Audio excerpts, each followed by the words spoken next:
Gonna do that one more time. 3, 2, 3, 2. Hello everyone, I will be your host Flubb, and welcome to the Flupdate.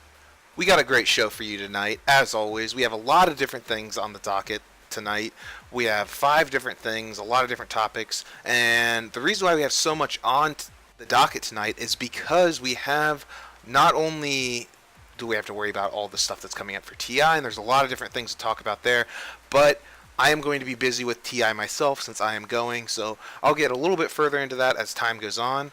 But let's start going over the topics here real quick. So first off, we're going to be talking about the new coaches that are going to be to the scene, not new players that unnecessarily. You're going to recognize these names, but it's important to know who these new coaches are going to be a part of, and excited for the changes that are going to be happening not only during TI but after TI because of this. The international group stage rules are a little bit different this year, so we're going to be talking a little bit about that, giving you a lowdown on what to expect there, because there's a couple things that I wanted to make sure that people don't skim over and recognize in the future. There's also the international games to watch. I'm going to be talking about that, the games that I feel and I know are going to be great additions to this tournament. So games from the group stages that you guys are going to really want to pay attention to, and then the fantasy points that you're going to be able to get from them as well. I'm going to be talking about that kind of clumped together. A whole section of meat of the cast is going to be that. We're then also going to jump into my TI predictions. It's not my TI predictions as like in client as you would think, but it is more of TI predictions for certain things that are going to happen. A hero that's going to be played quite a bit, not the most by any means, but someone that's going to be a terror in the scene, and I feel that is going to influence some other picks around it. So it's something to like a kind of a call on a shot here to see if I get this right, and I kind of want to put it on air so that I can be like, yep, I called it. So a little bit of interest there. We also have the show hiatus section. I'm going to be talking about what I can and can't do in the next 2 weeks, obviously because of the whole TI predicament. Well, it's not a predicament, it's greatness, but you know, we'll talk about it here in a little bit. So let's move down. Let's go to first the new coaches. So the new coaches that are going to be in the scene are Hvost. Hvost is actually going to be rejoining Team Navi.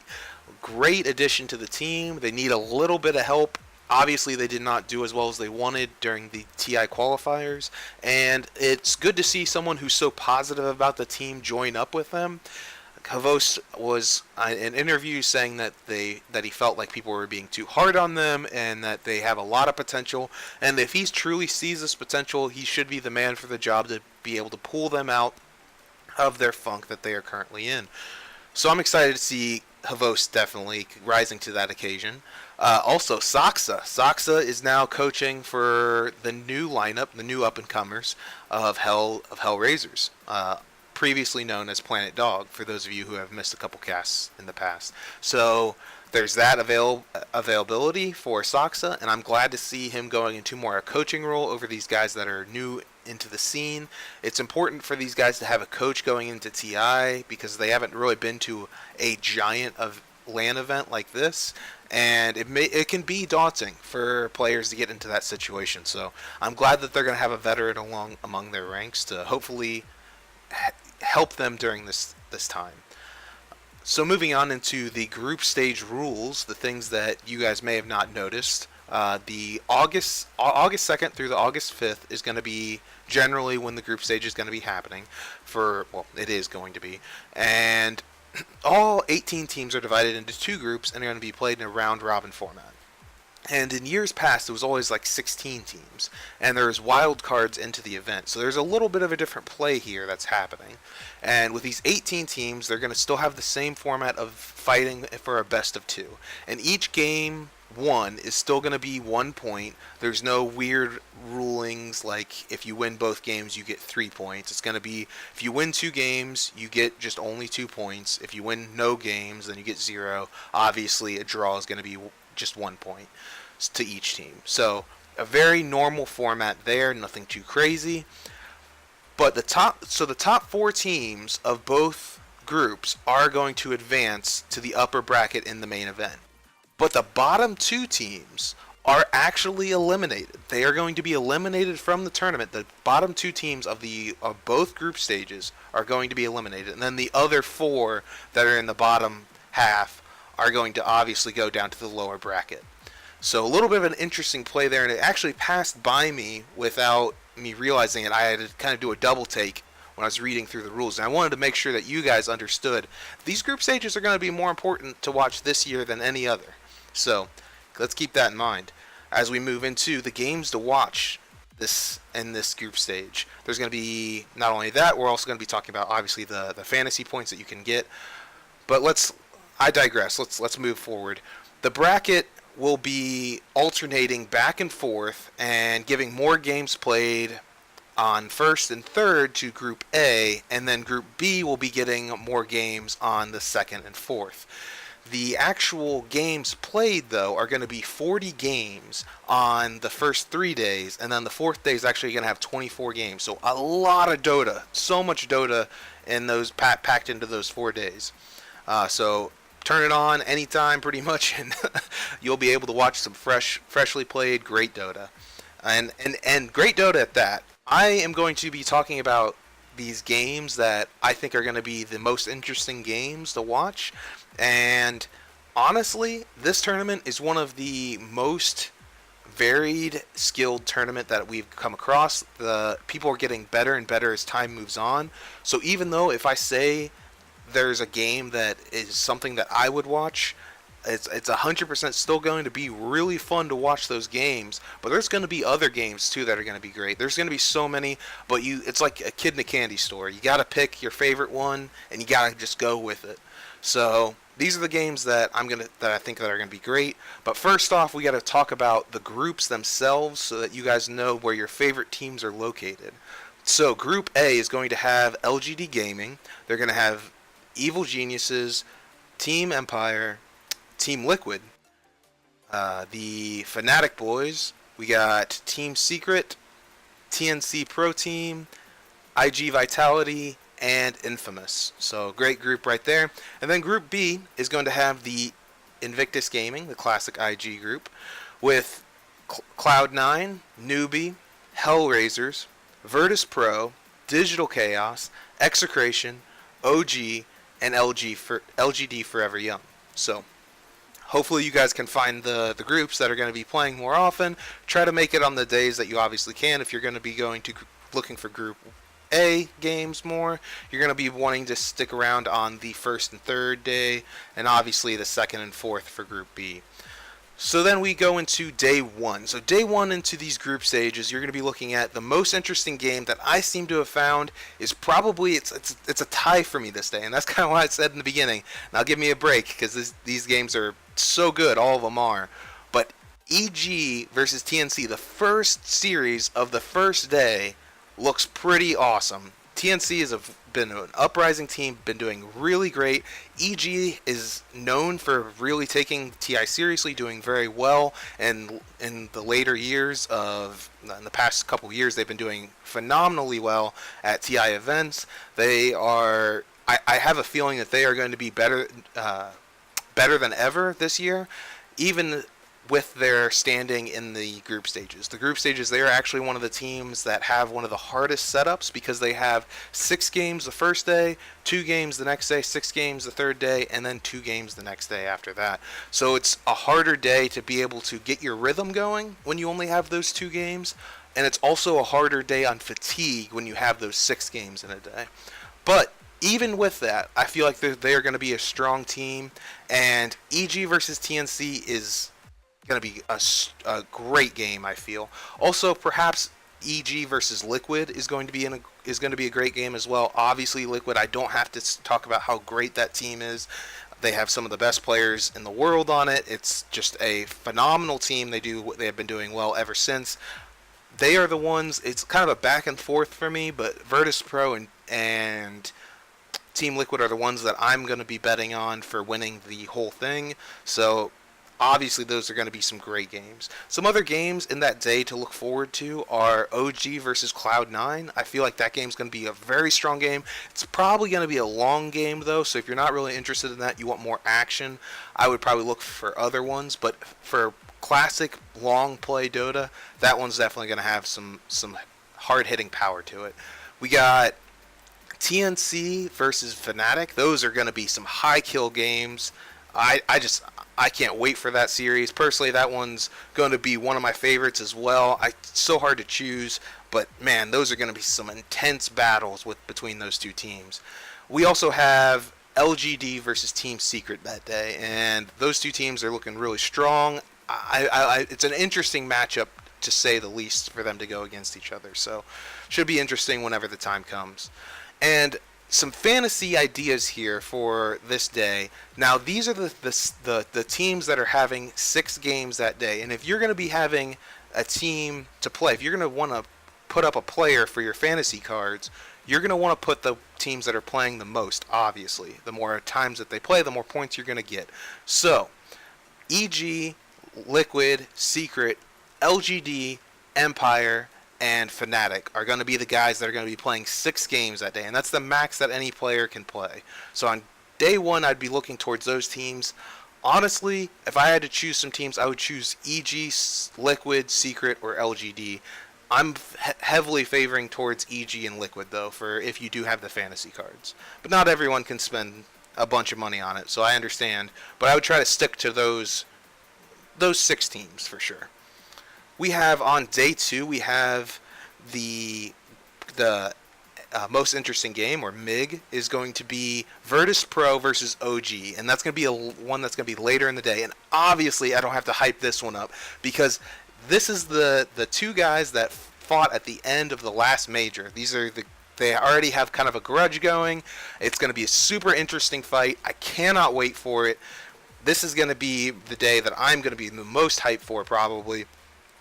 There's also some really great other games coming up. There's Virtus Pro versus LFY, or obviously Forever Young. So I love LFY, and I love their innovation when they meet other innovation. They do a really good job of countering the other team, and I'm interested to see how they go up against a team like Virtus Pro that can throw pretty much anything they want at the other team and still have strategies that are hidden in secret. So should be a really interesting matchup there. Also, we have Team Secret versus TNC, a great two teams matching up versus each other. Should be some pretty aggressive play versus TNC, and it's interesting because Secret kind of goes back and forth between aggressive and playing a little bit further back. They switch up their ideas versus certain teams, so should be a great team to see them go up against. And also Liquid versus LGD is going to be a phenomenal game, so look for those 3 games, not only those, but obviously the Virtus Pro versus OG.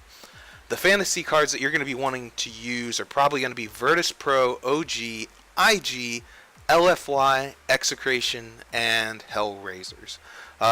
Obviously, I'm going to be looking forward towards Virtus Pro or OG highly on those. Virtus Pro, OG, IG, or LFY are probably the ones that I would stick to, but Virtus Pro and OG are going to be the ones that are going to be even higher on that list for me. Day 3, we have another fantastic game, EG versus LGD, and you can kind of see I'm a little bit of an EG fanboy as this time goes on, but I do think that they're going to be strong in this series, so I don't think that they're going to disappoint. The LGD has also been a very strong team as of late. They've had a lot of success, and I think that it's in part to their coach and their style of play, and they've just really embraced their teamwork and camaraderie. It's really good to see. So that match should be really, really fun to watch. Also, some other good ones that day. As time goes on, these matches aren't getting as good as day 1 and day 2, but these still should be pretty sweet. Team Secret versus Fnatic should be a great series. The Team Liquid versus TNC should be fantastic as well. I'm really liking TNC right now, and especially versus these high play teams. I'm interested to see how they counteract them. Also, LFY versus DC is another really cool matchup, and I am very excited for myself. The fantasy cards to be looking for in that group is going to be on day 3 is going to be EG, TNC, Empire, Fnatic, IG Vitality, and Infamous. And obviously the two that I gotta say the most good feeling I have about is going to be EG and TNC on day 3. So look out for those for your fantasy points. On day 4, we're going to be looking for Team Liquid versus Team Secret. This is going to be a fantastic game.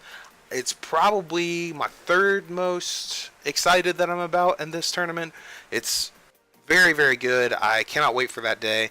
We also have a bunch of other good games actually that day. Is going to have Cloud9 versus DC. I feel like those two are on a similar level, and one of those teams is going to just skyrocket in this tournament, and they're going to do really well. So I feel like at that point it'll be decided, and I'm interested to see how that interaction goes.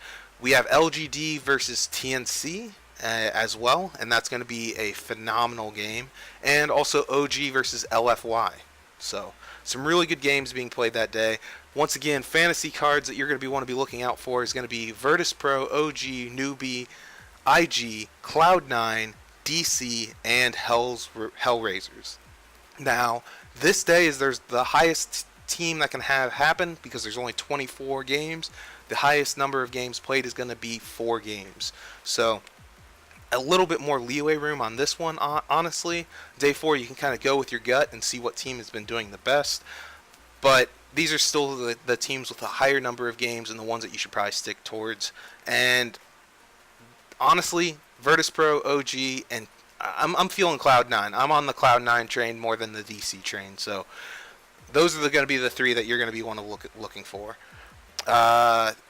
And overall, it's an interesting kind of thing that I found. You know how I was kind of talking about that it's going to be hard to have 6 games a day or 2 games a day. There can kind of be a bad precedent set for both. So the perfect amount of games per day is going to be 4. And there's only 3 teams who have this, but 3 teams have all 4 days. All 4 days only have a 4 across the board. They have 4 games every day, getting all 16 games evenly spread out. And those teams are Newbie, Cloud9, and Digital Chaos. So there's a reason why I was very excited about that back and forth between the 2 of them, because they both have very good setups for this group stage, and I'm interested to see how well they do. I'm just not a big Newbie fan. I don't think that they're going to do as well. So I didn't really put too much weight, even though they have a very good setup for them. Alright, moving on to my predictions for TI. Now, there's a couple people that have been talking about this on Reddit already. It's something that I've been feeling for a while. Arc Warden is just... people are playing him in secret, and people are learning how to play him correctly. There's been a lot of videos that have been surfacing about pros playing those heroes very well. So, looking forward to the future, Arc Warden is going to have some presence in TI. It's not going to be the most picked hero. He's still not going to have that feeling, and there's still an obvious way of maybe having some bans come out for him as later on goes into the event. So I wouldn't change your predictions at all. I'd still keep the predictions that you had from last week. Take it with a grain of salt, but one other person that I feel like that is going to be coming in, something that people haven't been mentioning, is Phoenix. And it's actually something that I was playing with the other day. I was playing with a friend, and we realized that it could work this way. But Phoenix Egg is actually immune to the physical hits whenever you use your little bubble on Arc Warden. So a really good combination there. He also keeps this weak guy alive with his Sunray. He has a lot of availability. One of the things that he can do is really keep people down and keep them locked down in place by his slow with a lot of explosive damage, and it's a really good combination. And I want to also give a shout out to that guy. Obviously, he's actually talking in my chat right now. Jordan Hansen, thank you very much. It was a great idea, and I'm glad that you figured it out, and I have taken credit for it. No. We both kind of figured it out together. It was great. It was good. It's good stuff. One thing that I do think that is going to be picked up as a counter, though, is Ricky. Ricky has a great stance versus both of these heroes. He has the cloud to keep them knocked out of the game. He keep them silenced out, and it has to force them to go down a force staff a little earlier to get them available to be able to live past this. So Ricky has a lot of potential to kind of manipulate items, and that's one of the best ways to counter people. Not only that, the hero actually counters the two heroes in general, because he can get up on top of them in a stealthy way, and that's one of the hardest things to deal with those two heroes. They don't have a lot of like straight up lockdown, because he can just use his ultimate to get rid of all of the abilities that are there. He has a lot of different ways to get away. He can blink away. He can blink two people to lessen the slow. So there's a lot of availability with that hero that can just counter those two out. So I'm calling it right now. Arc Warden and Phoenix are going to be together more, and Ricky is going to be a guy to take out the Arc Warden. So just looking out for those invis type heroes. I don't think Slark is going to be one. I thought about talking about Slark, but with the availability of how good Earthshaker is such a good counter to him. Plus Axe is still a pretty decent hero. He's not picked up all the time, but honestly, if you're going up versus a Slark, you can just pick up an Axe immediately because it's just such a great counter to him. So a really good idea of moving forward towards this, and I believe it's going to be a slam dunk. Alright, so last but not least, let us talk about the show's hiatus. And I'm sorry to be announcing this, but my plane will actually be leaving and will be in the air for the next Flupdate. So I cannot actually be recording during that time, obviously, because I will be on a plane. So this will actually have to be like a short hiatus for next week. We will try to be doing some special shows during the event. I'm trying to work on cameras and different laptops. A lot of the people that I'm going with said that they might have some material, so I'm hopeful in getting maybe some recordings of some different shows out there. Maybe when we're back at the house and have a lot of fun. If not, we will have some special shows definitely after TI as well. And I should be able to make the second week, not next week obviously, but the week after, I should be able to make a Flupdate then as well, because I should be landing and getting home about an hour before Flupdate is supposed to start airing on that week. So hopefully I'll be able to work on it on the plane and be able to land and have a show ready for you guys then.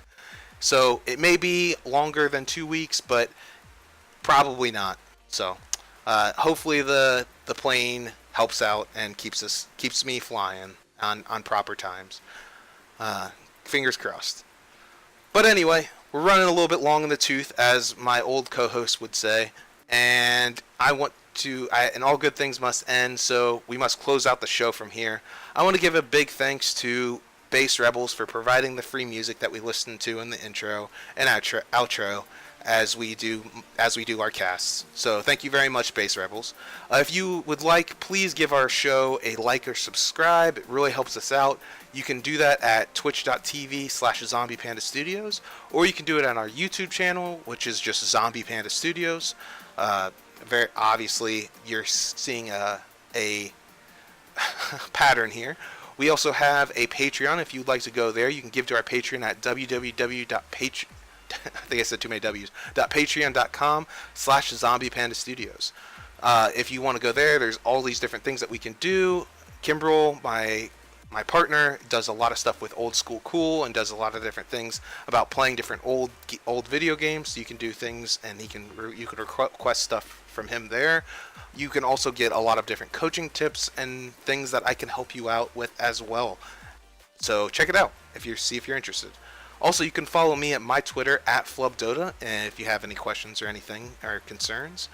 You can also follow our station at ZPandaStudios. That's our other Twitter, our shared Twitter. If you want, you can also listen to our audio versions instead of watching the VODs follow us at Stitcher, iTunes, or SoundCloud. And last but not least, we want to give a special thanks to all of our Patreons: Tim Kaninsky, Justin McGuire, Ryan Ebel, Ryan Kruger, and Chris Fisher. So thanks guys for giving to us this month, and we really appreciate it. Uh, so now you've been updated, and I hope to catch you for Friday for the Brewmasters draft, because we are not going to be able, like I just said before, to do Flupdate next week, but we will be on very soon. All right, guys, I'll catch you later. See ya.